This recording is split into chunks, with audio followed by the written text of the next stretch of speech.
Hi everyone, I'm Bruno, welcome back to the channel. Today we are starting a series of tutorials designed for complete beginners in portrait drawing. Have you ever wanted to learn how to draw human portraits but found it too difficult to get started?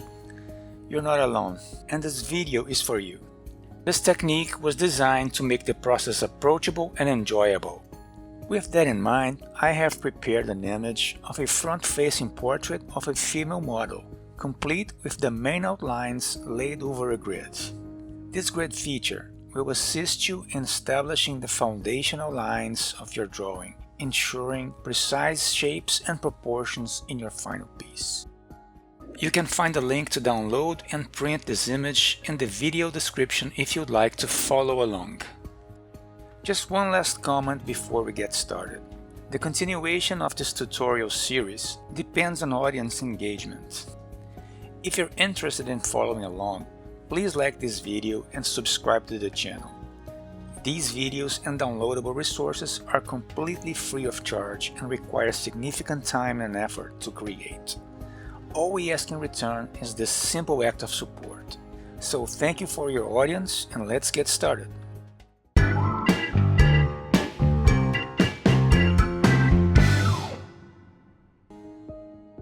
Grab a ruler and use a 2H pencil to lightly trace the grid.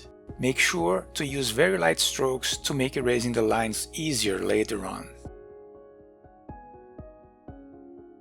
Now we'll begin the tracing process, starting with the face outline. To ensure better accuracy, I'll mark the points where the line intersects the grid. This will make it easier to establish the correct line shapes. Continue repeating this process for all the remaining contour lines. Double check for any small mistakes and correct them with an eraser when necessary. Accurate contour lines are essential for correctly placing facial features.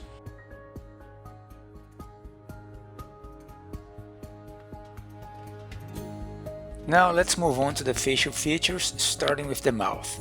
At this stage, the focus is solely on achieving the correct position and proportion. We can always fine-tune the details during the rendering phase. Continue this process for the remaining features. If it helps, draw marking points to secure position and shape.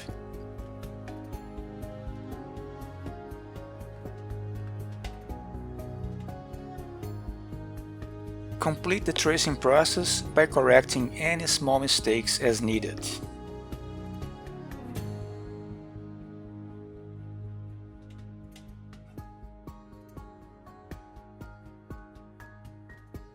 Next, we'll move on to the rendering phase. Here, we begin adding shading while simultaneously fine-tuning the features as needed. At this stage, I'm using a 2H pencil, which has a lighter lead.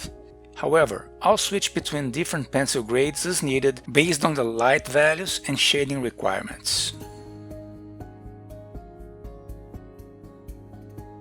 During this phase, I frequently look back to the reference photo to evaluate shading shapes and values.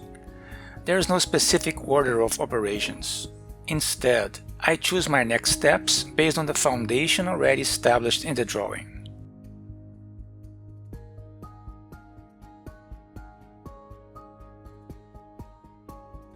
Another important point is that sometimes I adjust the shading based on my understanding of facial anatomy. For instance, you might notice that the shading on the left side of the screen, where the light source is coming from, looks a bit muted. So I'll use some artistic license to enhance the shading where I see fit. While this is a more advanced skill which comes with experience, developing a keen eye for what works in the picture is essential. As a general rule, I use the 2H pencil for rendering most of the facial shadows, except where there are strong cast shadows. For darker areas, such as the neck and beneath the right eyebrow, I use the HB pencil, reserving the 2B pencil for the deepest shadows, like those in the hair. Now, when rendering the hair, which is one of the most advanced features, we'll focus on suggesting texture rather than striving for realism in this tutorial. The key is to maintain accurate light values to preserve the tonal control of the drawing. One more tip for you: when hatching to create texture, ensure that the strokes follow a consistent rhythm and flow. This will enhance the texture's appearance and make it look more natural. Now onto the final touches. I am reviewing the drawing and making adjustments to the small shape and value details. Just be careful not to overdo it. One of the biggest challenges in art is knowing when to stop, but I believe we're nearly there. I hope you find this tutorial helpful. If your results are imperfect, don't be hard on yourself. It takes a lot of practice to become a skilled portrait artist.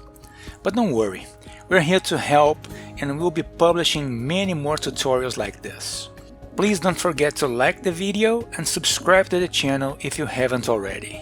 The continuation of the series relies on your support. Thank you for watching and I see you next time.